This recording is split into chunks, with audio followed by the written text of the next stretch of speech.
자, 이번에는 이재명 후보와 관련된 세 가지 장면 또한 저희들이 준비를 해봤습니다. 주제부터 공개하겠습니다. 원톱 이재명, 검찰 정권은 안 된다라고 얘기를 했습니다. 자, 대선 레이스 과정에서 이재명 후보가 박근혜 전 대통령을 향해서 존경하는 박근혜 전 대통령이라고 얘기를 했습니다. 자, 그 까닭은 무엇일까요? 세 가지 장면 저희 준비했습니다. 함께 보시죠. 존경하는 박근혜, 나는 비천한 출신, 검찰 정권 안 돼. 이 세 가지 발언이 바로 이재명 후보의 오늘 새 장면입니다. 자, 일단 존경하는 박근혜 전 대통령에 대해서 이재명 후보가 얘기를 했다는데, 자, 그 이야기 잠시 후에 살펴보겠고요. 전북 2박 3일 행보에 대해서도 함께 살펴보고 난 뒤에 본격적인 이야기 이어가겠습니다. 전북을 이번에 메타버스로 이동 중입니다.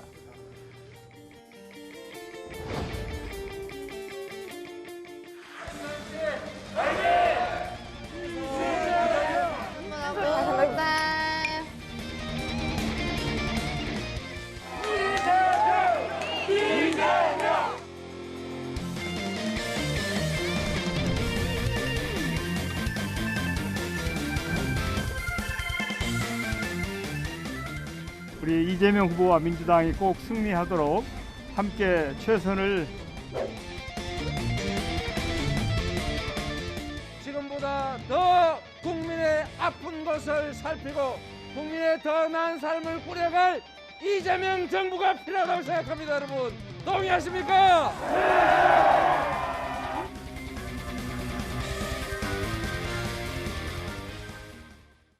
첫 번째 말말말 발언은 박근혜 전 대통령에 대해서 이재명 후보는 사면이 안 된다라고 했습니다. 못 박았습니다. 반성을 안 하고 있다라는 강한 비판도 했습니다. 그런데 존경한다라고 말해서 기사가 많이 나오고 있는데 진의는 무엇일까요? 들어보시죠. 정치인들 있잖아요. 이게 되게 사실 새 가슴들이 많아요. 소심하고 저도 그렇거든요.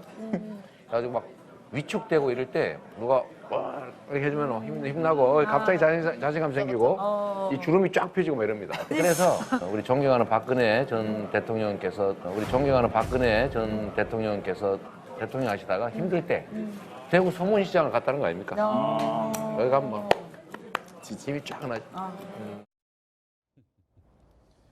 존경하는 박근혜 전 대통령께서 서문시장에 갔을 때 힘이 났다라는 이야기를 이재명 후보가 꺼냈는데, 손정희 변호사님, 박근혜 전 대통령에 대한 이재명 후보의 평가는 존경과는 거리가 먼 평가였는데 사면은 반대하고 반성은 안 하고 있다라는 혹독한 비판이 줄을 이뤘는데, 자, 존경하는 박근혜 전 대통령이라고 언급을 했습니다. 이거 어떻게 해석해야 되죠?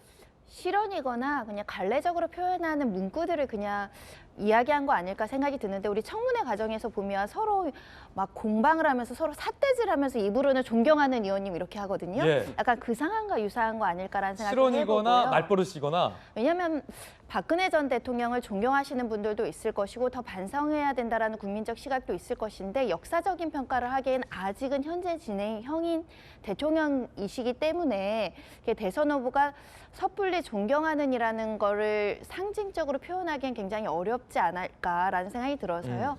즉흥적으로 대화하는 과정에서 나온 상투적인 표현에 불과하다 이렇게 보입니다. 상투적인 표현이다. 그렇군요. 자, 그러면 박정희 전 대통령에 대해서 이재명 후보는 어떻게 얘기를 했을까요? 이걸 보면 이게 과연 상투적인 표현이었을까? 좀 갸웃해지는데 함께 보시죠. 유용하고 효율적인 박정희, 김대중 정책 무슨 차이 있겠나? 라며 박정희 전 대통령에 대해서도 긍정적인 평가를 이재명 후보가 해왔다는 거죠.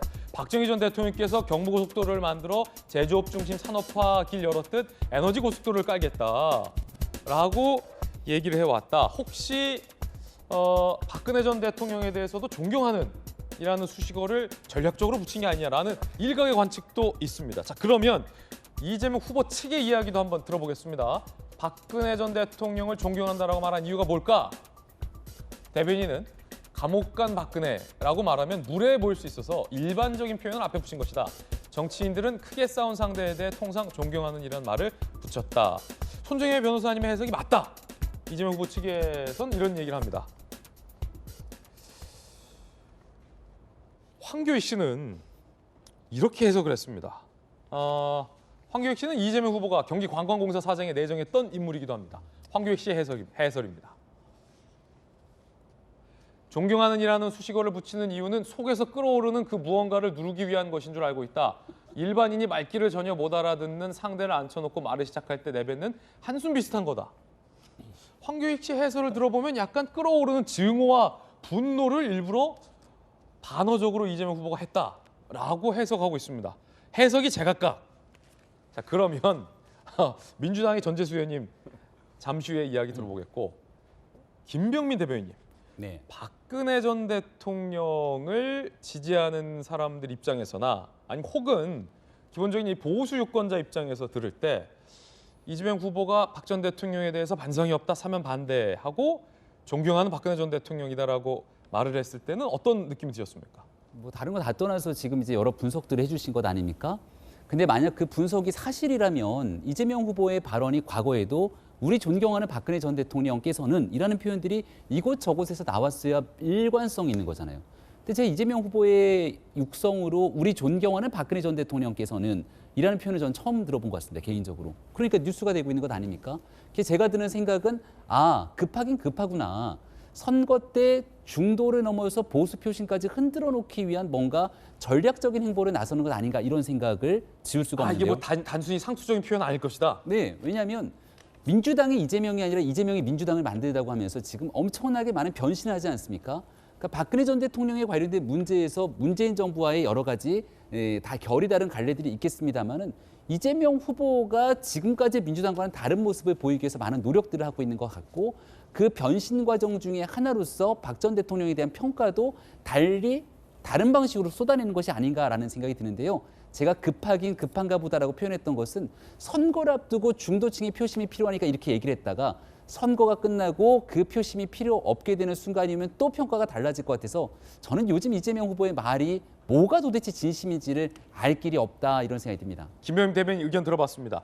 자, 우리 존경하는 전재수 의원님, 이게 이렇게 상투적인 표현이다라는 게 이재명 후보 측의 얘기인데 황교익 씨는 말귀 못 알아듣는 상대를 앞에 두고 내뱉는 한숨 같은 거다. 일종의 뭐 어떤 답답함과 분노 뭐 이런 거다라고 하는데 어떤 게 맞습니까? 황교익 씨 저 말씀에 대해서는 절대 동의하지 않습니다. 황교익 씨 말은 틀렸다. 뭐 분노를 억누르기 위해서 존경하는 박근혜 그것은 맞지 않고요. 예. 다만 이제 저희들 국회에서 왜 그 국회의원들 뭐 발언하는 거 많이 뉴스를 통해서 보잖아요.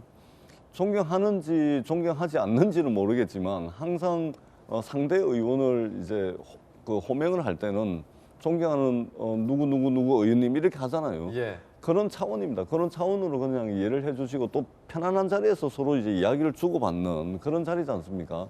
그리고 우리 정치가 이게 너무 양진영으로 나뉘어가지고 이게 상식적으로 이야기가 충분히 될 수 있는 것조차도 갈등하고 반목하고 싸우고 서로 다르게 해석하고 이런 게 많지 않습니까? 이 시대의 가장 큰 시대 정신은 저는 또 통합이라는 측면이 있다고 생각을 합니다. 그런 측면에서 박정희 대통령이든 또는 노태우 대통령이든 잘한 부분은 민주당 대통령이 되든 국민의힘 대통령이 되든 그런 잘한 부분은 정책으로서 개선하고 또 국민들을 이롭게 하는 것이라면 당연히 해야 되겠죠. 예. 그런 측면에서 저는 이 시대의 가장 중요한 정신이 통합이라고 생각을 합니다. 예. 진영으로 나뉘어가지고 그렇게 치고받고 싸울 일은 아니라고 아니다. 보고 상투적인 표현이다. 그렇습니다. 그리고 사면에 대해서는 국민들께서 아직도 이제 사면은 안 된다 하는 국민 여론이 지금 60%가 넘습니다. 그런 측면에서 국민들 주권자 국민의 뜻을 거슬러 가면서 예. 사면에 찬성할 수는 없는 노릇이겠죠. 예. 그러니까 존경하고 안 하고의 문제가 아니라 그냥 상투적인 표현이 나온 그렇게 보는 게 맞습니다. 거다라는 전재수 의원님의 해석도 들어봤습니다.